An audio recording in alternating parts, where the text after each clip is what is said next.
They crossed a line they thought no one would notice. They acted with cruelty so shameless, so deliberate, that it poisoned the air around them. And now the sickness of their act is no longer a secret. People see it. The outrage burns in whispers, in conversations behind doors, in eyes that refuse to look at them the same way again. What they did to you was not an accident, not a moment of weakness, but a decision. And when cruelty is a decision, it carries consequences heavier than they imagined. They underestimated how fast truth spreads once people catch its scent. They thought they could bury it. But outrage does not stay buried. Outrage rises, and it rises louder every time their name is mentioned. You endured their attacks in silence, and for a time, it looked like they had the upper hand. They mocked, they skimmed. They stripped away dignity with the glee of people convinced they would never face consequences. Yet here you stand, and here they fall. Because when people finally saw what they had done, the anger shifted. The weight of disgust is now theirs to carry. The outrage does not only speak to the act itself, it speaks to the arrogance of believing they could harm you and walk away untouched. That arrogance has collapsed. Now their own cruelty has shackled them, and every move they make only drags the chains louder across the floor. The psychology is revealing. Outrage in groups is never just about sympathy. It's about reflection. People look at what was done to you and think about how easily it could have been them. That recognition fuels the fire. It's not just that people are angry at the cruelty. They are angry at the reminder of their own vulnerability. What was done to you disgusts them because it shows how far some will go for control, for envy, for destruction. And by standing, by surviving, you became a mirror for everyone else's hidden fears. That mirror is why the outrage grows. They are not only defending you, they are defending themselves. You must not forget this. The outrage of others is not your foundation. It is confirmation. People are furious now because truth has been revealed, but your strength was forged long before the outrage appeared. You carried yourself through nights without applause, through battles fought in silence, through storms no one else bothered to shelter you from. Their anger now is late, valuable, but late, and you must treat it as such. Accept their support, but never depend on it, because the same crowd that cheers for you today can be swayed tomorrow. Your survival has always been your own. Their outrage is simply a weapon you can now wield against those who tried to bury you. What they did was sickening, but what it revealed is priceless. It revealed that you cannot be broken by cruelty, only clarified by it. They tried to make you smaller, but they only made their own ugliness larger. And now, people cannot unsee it. Outrage spreads like fire through dry grass, and once it catches, it devours everything in its path. Their reputation is tinder. Their alliances are tinder. Their power is tender.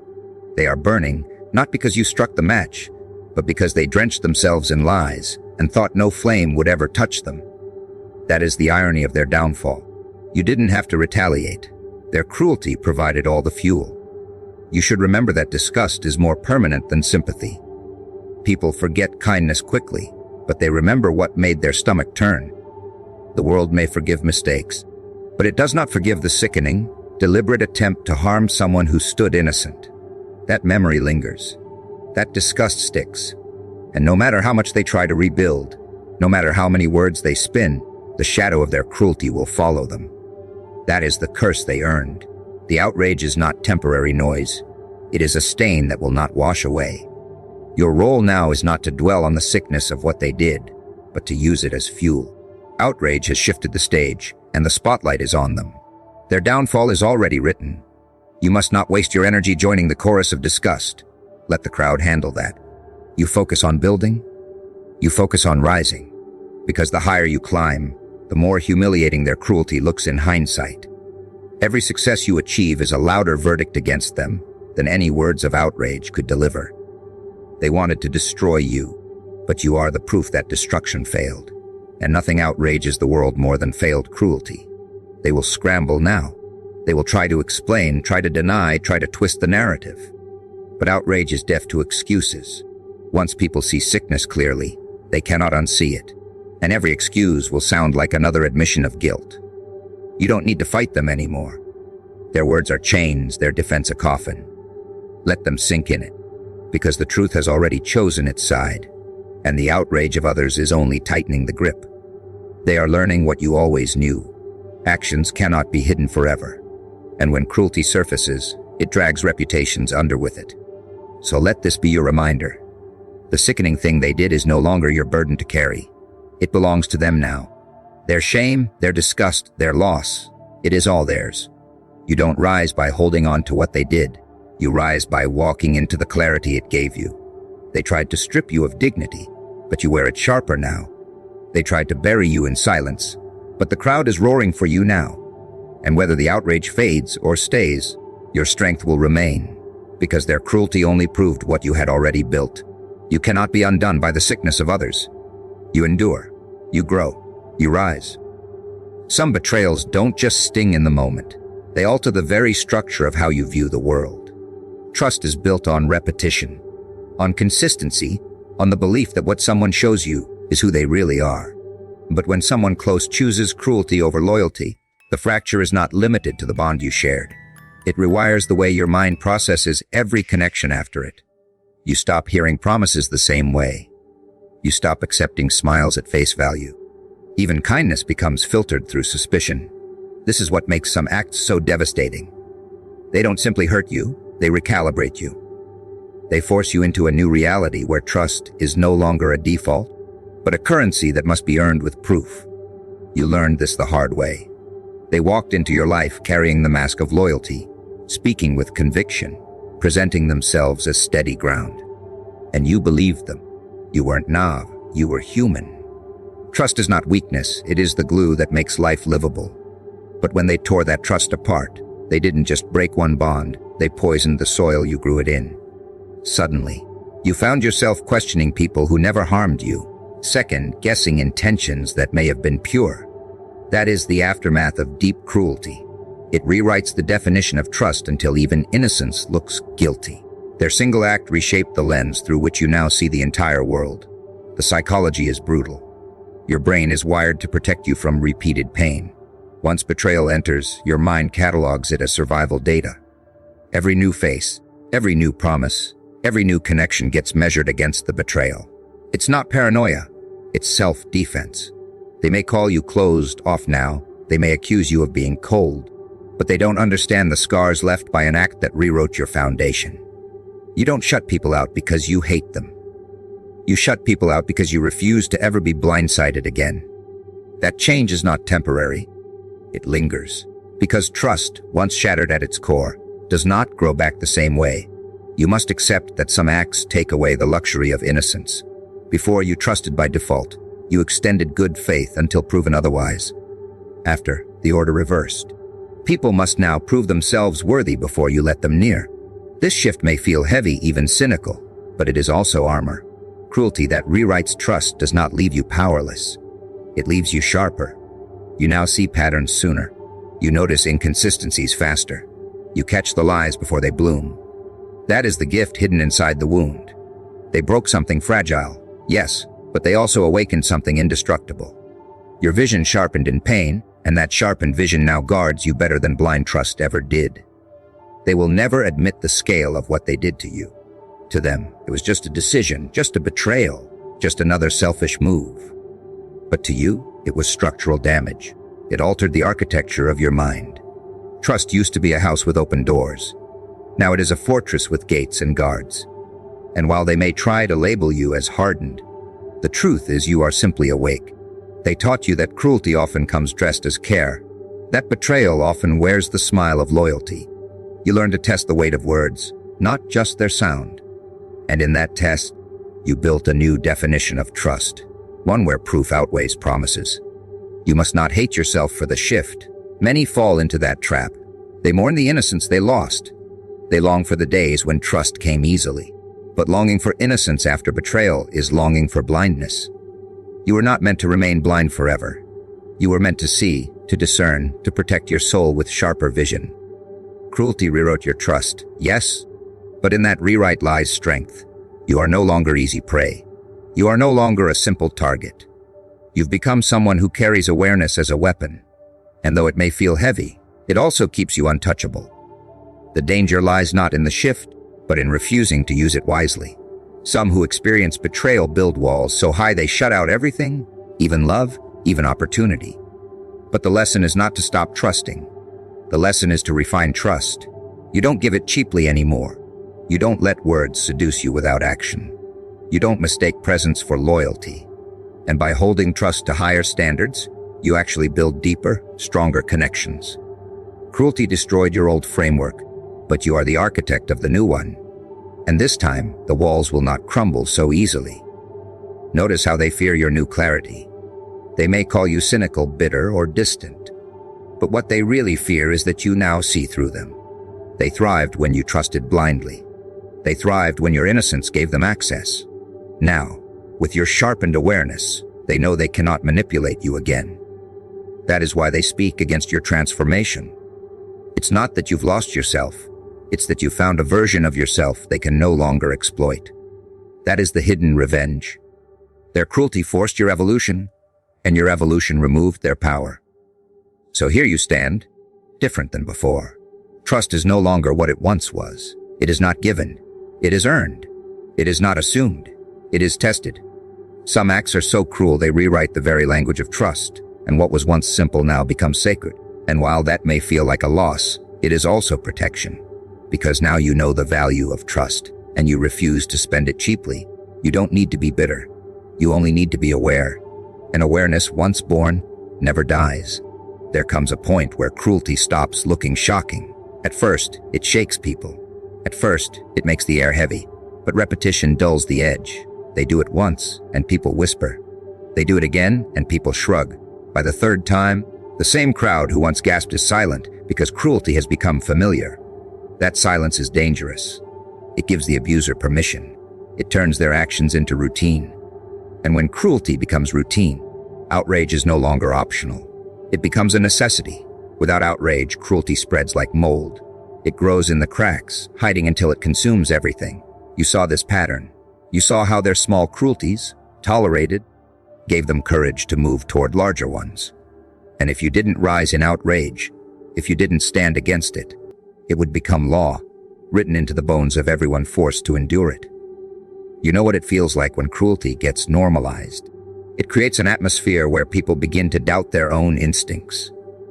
You tell yourself, maybe it isn't so bad. Maybe they don't mean it. Maybe it's just how things are. That inner bargaining is the proof of damage. Cruelty thrives on people convincing themselves it's tolerable. And they feed on that silence. They grow bolder with every shrug. You learned that outrage isn't simply an emotion, it's survival. Outrage is the scream that refuses to let cruelty blend into the wallpaper. It's the act of pointing at the poison others have learned to sip without question. Without that scream, manipulation and abuse turn into tradition. And tradition is harder to kill than any single act of harm. Psychology makes it clear. Humans adapt quickly, even to what destroys them. It's a defense mechanism. The brain numbs itself to pain when it believes escape is impossible. But numbing is not healing. Numbing is surrender. And manipulators know this. They know if they keep repeating their cruelty, people will eventually stop fighting. That's why outrage matters. Outrage is the rejection of numbness. Outrage is the refusal to let the brain label abuse as normal.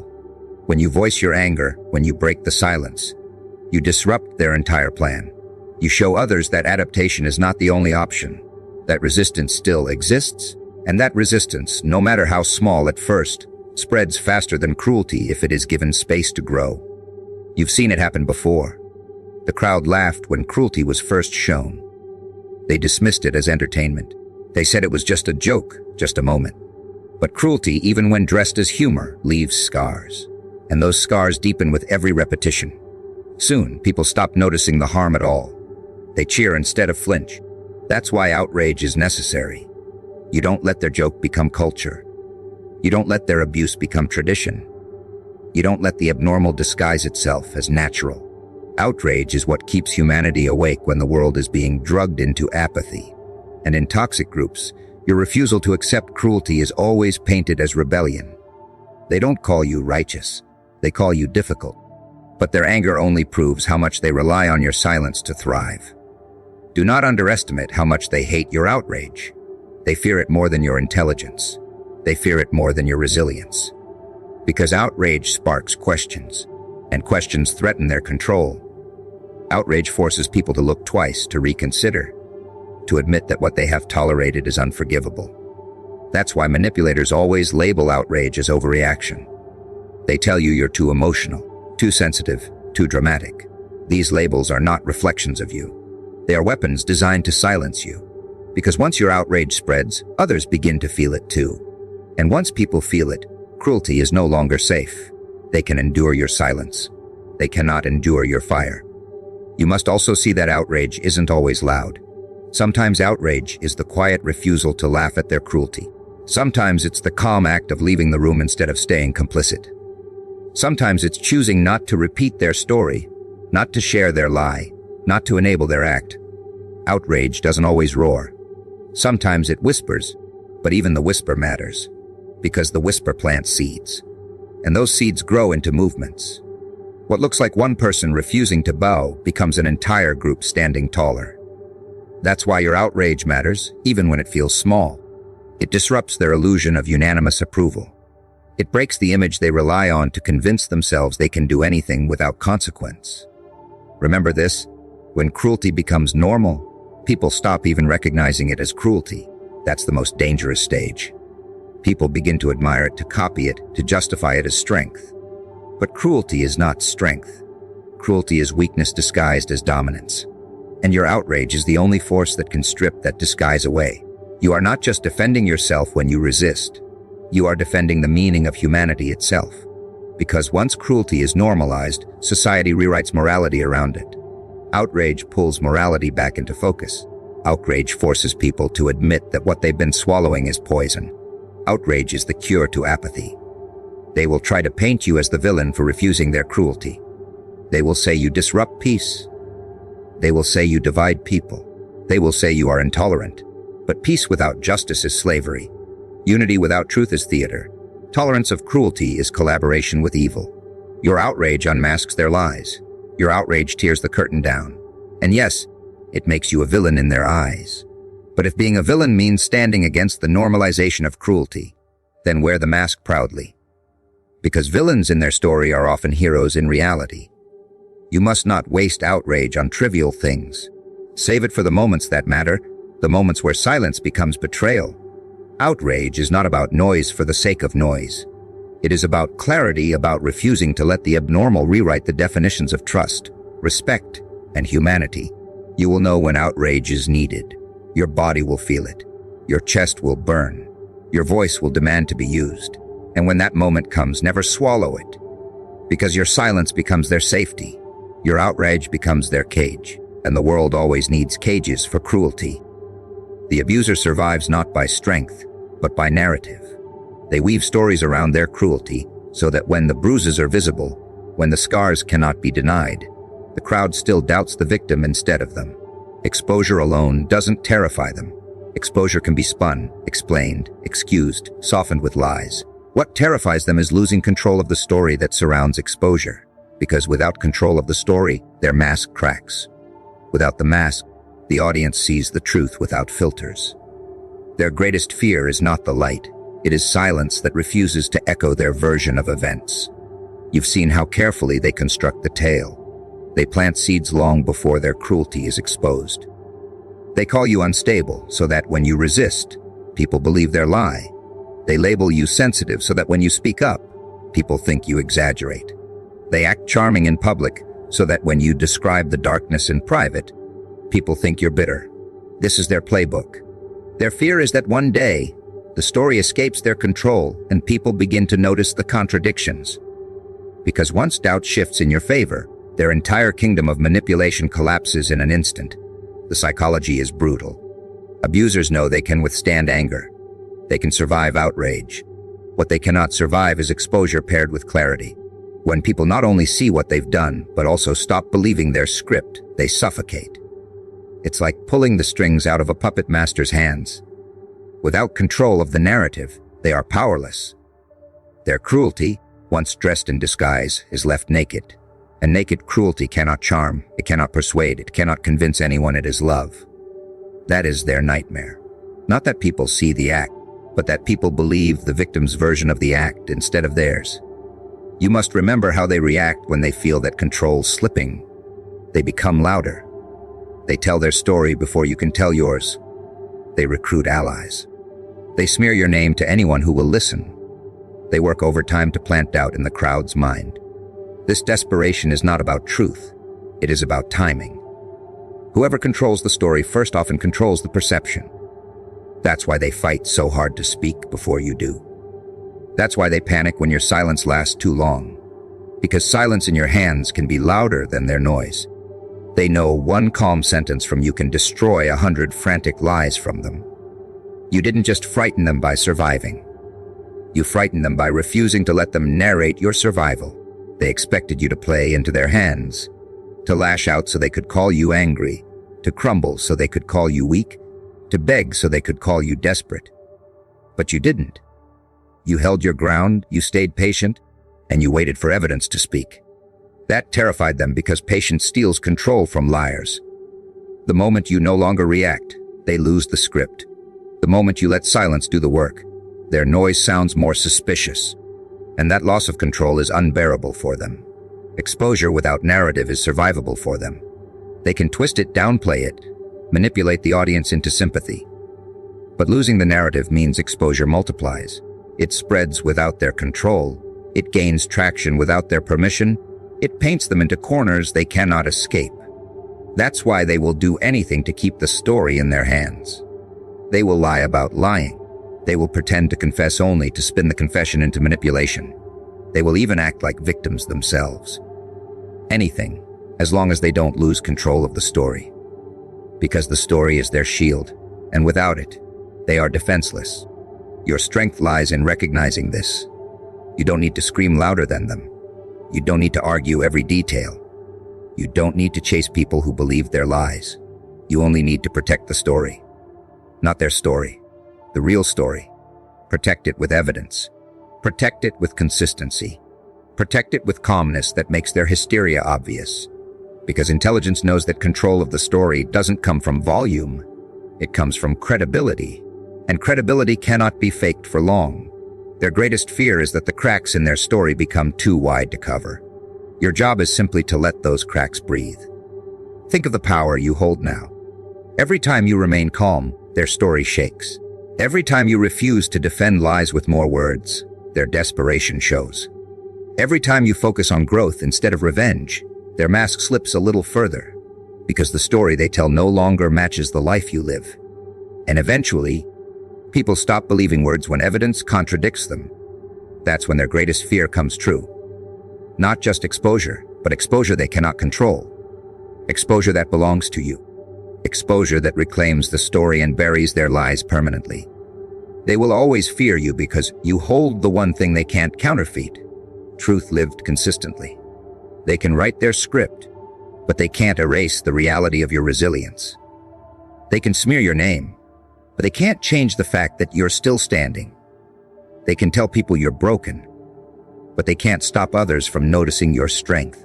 And every time their story collides with your reality, their fear deepens. Because now they know they've lost the one power they depended on. They've lost the narrative. And once the story belongs to you, nothing can save them. They love to rise.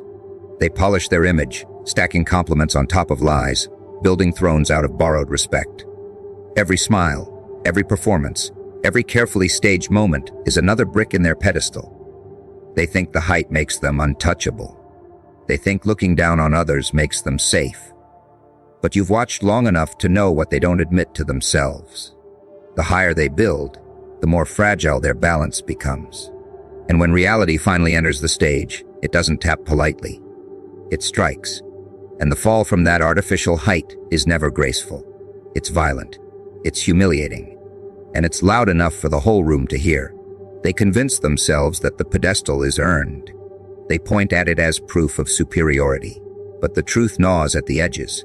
Deep down, they know it was built on illusions, on half-truths, on the gullibility of those who wanted someone to worship. The psychology is simple. Pedestals aren't built for truth, they're built for projection. People don't admire them for who they are, but for who they pretended to be. And when the pretense shatters, admiration turns into betrayal. Those who once praised them are the first to mock them. Their pedestal becomes their prison. Because the same people who lifted them up are the same ones who will cheer the loudest when they fall. You felt the sting of being dismissed by them. You've heard their condescending words, their sneers from above, their casual cruelty disguised as confidence. They acted like kings while you were treated like the forgotten. But that arrogance was always rented. They mistook the pedestal for permanence. What they didn't see is that the higher they climbed, the more gravity weighted. Reality doesn't care about reputation. It doesn't care about appearances. It doesn't care about how many people bowed in their presence. Reality strikes without apology. And when it does, there's no cushioning the impact. Their pedestal becomes the stage of their collapse. They never plan for the fall. That's what makes it devastating. They think they're immune, so they don't prepare for exposure. They don't prepare for truth. They don't prepare for the moment when silence breaks and shadows are lit. You did. You've been waiting, quietly building yourself in the shadows while they spent their energy on image. That's the difference. They invested in appearances, you invested in substance. So when reality strikes, they lose everything at once, while you rise from the ground steady and ready. Their pedestal was always hollow, while your foundation was built in truth. And truth survives strikes. Illusion does not. Watch how the crowd reacts. People adore idols until they collapse. Then, the same crowd turns vicious. The cheers turn into jeers. The loyalty turns into laughter. And all it took was one hit of reality. That's the cruel part of pedestals. The higher they build, the harder they are mocked when they fall. People don't remember the rise. They remember the crash. They remember the dust, the broken crown, the silence of someone who once acted invincible. That memory burns deeper than all the fake glory combined. And the louder they once shouted, the quieter they become after their fall. You should not envy their rise. Their height is not strength, it's risk. Every inch they climb adds to the cost of their downfall. You must see the wisdom in staying grounded, in building slowly, in refusing the illusions of image. Because while they chase the pedestal, you build walls of resilience. While they construct thrones of glass, you construct fortresses of stone. And when reality moves in, as it always does, you stand while they shatter. They thought they were above gravity. They forgot that gravity never forgets. That's why every pedestal is a trap disguised as power. Their panic begins long before the fall.